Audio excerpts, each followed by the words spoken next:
भूत पिशाच निकट नहीं आवे, महावीर जब नाम सुनावे। हनुमान चालीसा की यह चौपाई राजस्थान के दौसा जिले में स्थित मेहंदीपुर बालाजी के मंदिर में जीवंत देखने को मिलती है, जहां आदि व्याधियों से पीड़ित लोगों को उनके परिवार वाले अपने मन में एक आस और बालाजी के प्रति असीम श्रद्धा लिए आते हैं।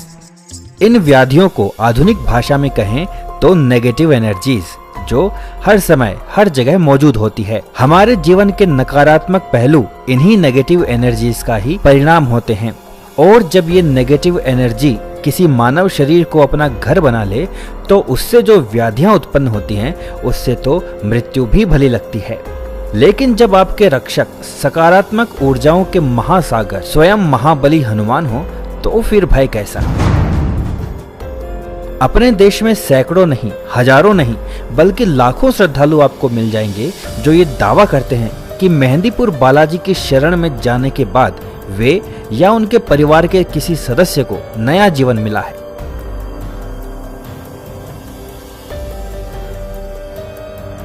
कुछ समय पहले इस विश्व प्रसिद्ध धाम में जाने का और बालाजी के दर्शन करने का अवसर मिला, लेकिन किसी भी साधारण यात्री की तरह मेरे मन में भी यही प्रश्न था कि यहाँ की ऐसी क्या महिमा है कि लोग दूर दूर से यहाँ इस तरह खींचे चले आते हैं।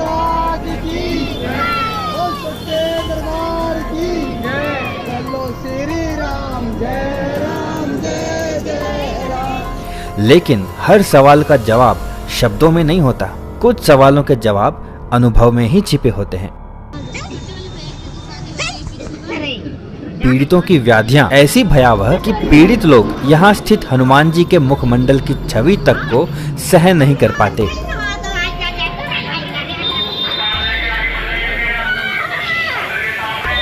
और न ही मंदिर के पवित्र घंटियों की ध्वनियां सहन कर पाते हैं।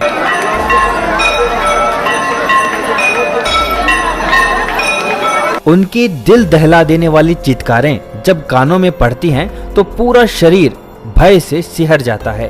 उनकी नानाविध मुद्राएं देखकर रोंगटे खड़े हो जाते हैं। ये वे पीड़ित हैं जो डॉक्टर्स के हाथ खड़ा कर देने के बाद यहाँ बालाजी के शरण में पहुँचते हैं, और यहाँ से प्रतिवर्ष हजारों श्रद्धालु पीड़ा मुक्त होकर प्रसन्नता के साथ अपने घर लौटते हैं। ये ऐसा धार्मिक स्थल है जहाँ विज्ञान धर्म को चुनौती नहीं देता, बल्कि इस मंदिर की दहलीज पर नतमस्तक होकर महाबली हनुमान को दंडवत प्रणाम करता है। बालाजी का यह धाम जयपुर बांदीकुई बस मार्ग पर जयपुर से 109 किलोमीटर तथा बांदीकुई रेलवे स्टेशन से 36 किलोमीटर दूर मेहंदीपुर में स्थित है। दो पहाड़ियों के बीच की घाटी में स्थित होने के कारण इसे घाटा मेहंदीपुर भी कहते हैं। कहते हैं कि यह मंदिर लगभग 1000 साल पुराना है। यहाँ के महंतों के पूर्वज गणेशपुरी जी महाराज को बालाजी ने स्वप्न में दर्शन देकर यहाँ मंदिर स्थापित कर उपासना करने और पीड़ितों की सहायता करने का आदेश दिया।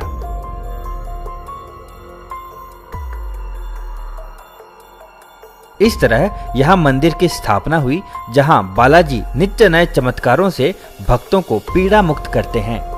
मंदिर से कुछ ही दूरी पर इस मंदिर के संस्थापक गणेशपुरी जी महाराज का समाधि स्थल है, जहां भक्तों की लंबी कतारें इस स्थान के महत्व का डंका बजाती हैं।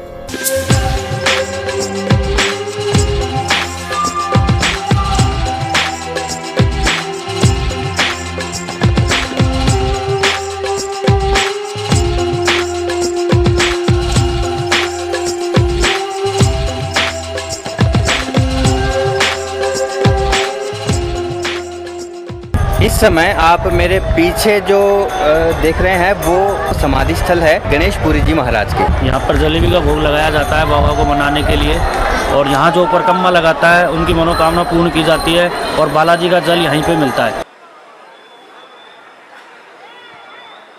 और जो भी कोई रोगी पीड़ित होता है उसे आराम मिलता है।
बालाजी के इस धाम में बालाजी तो प्रमुख देवता हैं ही, साथ ही यहाँ विराजमान प्रेतराज और भैरवनाथ भी उतने ही महत्वपूर्ण हैं। ये केवल मंदिर ही नहीं, यहाँ तो बालाजी की अदालत चलती है, जिसकी शुरुआत होती है बालाजी के प्रसाद के लड्डू से, जिसके ग्रहण करते ही पीड़ित व्यक्ति का व्यवहार ही बदल जाता है और अजीबोगरीब हरकतें करने लगता है, जैसे अपने सिर को घुमाना, जमीन पर लौटना, कहीं भी लटक जाना और भागते हुए पछाड़ खाकर गिरना।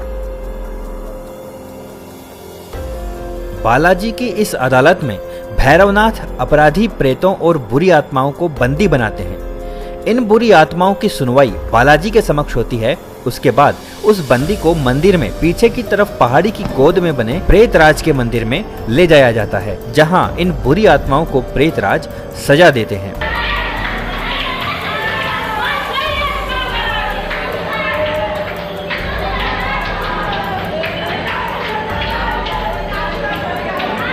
सच यही है कि भौतिक रूप से भले ही इन्हें कोई छूता तक नहीं हो, पर यहाँ पीड़ित जिस तरह छटपटाते हैं उसे देखकर ही अंदाजा लगाया जा सकता है कि बुरी आत्माओं के लिए प्रेतराज की ये दैवीय सजा पुलिस की 3rd डिग्री से कम नहीं होगी। यदि आप बालाजी के मंदिर में दर्शन करने जा रहे हैं तो आपको कुछ बातों को जान लेना बहुत जरूरी है, जिन्हें आपको मानना ही चाहिए, क्योंकि जैसा कि आप जानते हैं कि ये विज्ञान का भी नियम है कि ऊर्जा को कभी भी नष्ट नहीं किया जा सकता।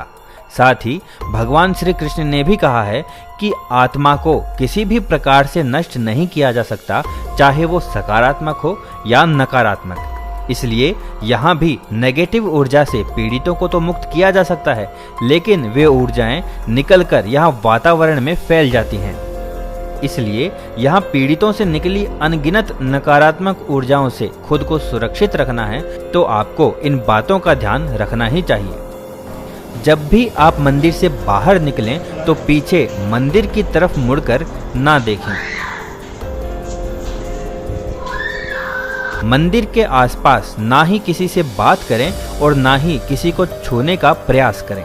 जब भी आप यहाँ से वापस अपने घर जा रहे हैं तो यहाँ से खाने पीने का कोई भी सामान, यहाँ तक कि यहाँ का प्रसाद भी अपने साथ घर ना ले जाएं। मंदिर में मिला बालाजी का प्रसाद यहीं पर मंदिर में ही स्वयं ग्रहण करें और किसी भी अन्य को ना दें, और ना ही मुख्य मंदिर के अलावा किसी अन्य से प्रसाद ग्रहण करें। दोस्तों, अब इस मंदिर के चमत्कारों में कितनी सच्चाई है और कितनी मिथ्या, ये केवल या तो पीड़ित लोग ही जान सकते हैं, या जिन्होंने उसे अनुभव किया है और जिन्होंने लोगों को पीड़ा मुक्त होते हुए देखा है, वे लोग ही जानते हैं। क्योंकि मानव स्वभाव हर विषय पर तर्क चाहता है, परंतु इस मंदिर का इतिहास साक्ष्य है कि मेहंदीपुर में हर प्रकार की समस्या का समाधान मिल जाता है, चाहे भूत प्रेत की बाधा हो या कोई बीमारी। आपको ये जानकर आश्चर्य होगा, लेकिन बालाजी के दरबार में भक्त पागलपन, मिर्गी, लकवा और टीबी जैसी बीमारियों के समाधान के लिए भी आते हैं। और कमाल ये है कि श्री बालाजी की कृपा से उनका ये संकट भी शीघ्र ही टल जाता है। अब इसे चमत्कार नहीं कहेंगे तो और क्या कहें। दोस्तों, यदि आपने इस मंदिर में ऐसा कोई चमत्कार देखा या अनुभव किया है तो कृपया कमेंट बॉक्स में अवश्य बताएं और अपने विचार शेयर करें। Thank you. दोस्तों, अगर आपने अभी तक इस चैनल को सब्सक्राइब नहीं किया है तो कृपया सब्सक्राइब करें और नए वीडियोस की नोटिफिकेशंस पाने के लिए बेल के आइकन पर क्लिक करें।